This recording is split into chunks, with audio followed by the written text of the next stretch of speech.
नमस्कार, आप सभी को डी न्यूज में बहुत बहुत स्वागत है और उम्मीद करते हैं कि आप सभी स्वस्थ सुरक्षित होंगे और साथ में इस चैनल को जरूर सब्सक्राइब कर लियो।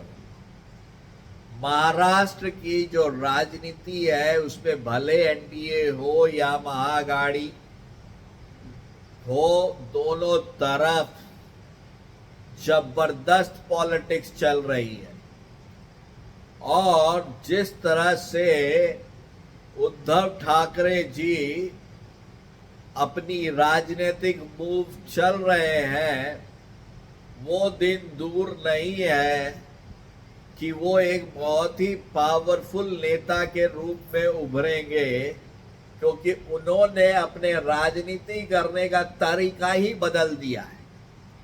लेकिन एक पार्टी है, कांग्रेस पार्टी, जिसकी एक मूलभूत सिद्धांत है कि जब कमजोर हो तो दूसरे के पीछे धीरे धीरे चलो, उसके कंधे पे चढ़ के छत पे चढ़ जाओ, और जब छत पे चढ़ो ना तो जिसका कंधा यूज किए उसको छत पे उठाओ मत। तो बच्चा वो तो इंसान नीचे ही रह गया। और यही हुआ है कि सबसे बड़ी पार्टी बन के उभरने से जो कांग्रेस की जो वहां पे विंग है महाराष्ट्र में, वो अपने को बहुत बड़ा समझने लगी है और वो अब ये उनका इस तरह का अप्रोच आने लगा है कि कुछ भी होगा उनके कंफर्ट के अनुसार मीटिंग हो, उनके कंफर्ट के अनुसार रैली हो, उनके नेता के बातों को एज ए महाआघाड़ी मैनिफेस्टो बनाया जाए। उनके जो नेता हैं उन्होंने जो 5 गारंटी दी है वही किया जाए, इस तरह का रूपरेखा दिखता है, जो दिख रहा है। लेकिन जो अनफॉर्चुनेट चीज है वो ये चीज है कि यदि उद्धव बाला साहेब ठाकरे की पार्टी और शरद पवार उनके साथ नहीं खड़े होते तो उनके कांग्रेस के सारे जो कैंडिडेट हैं वो जीतना तो भूल जाइए, बहुत ही बुरी तरीके से महाराष्ट्र में हार, क्योंकि बहुत अच्छे तरीके से जो यूबीटी का है और शरद गुट का जो वोट है वो कांग्रेस को ट्रांसफर हुआ है।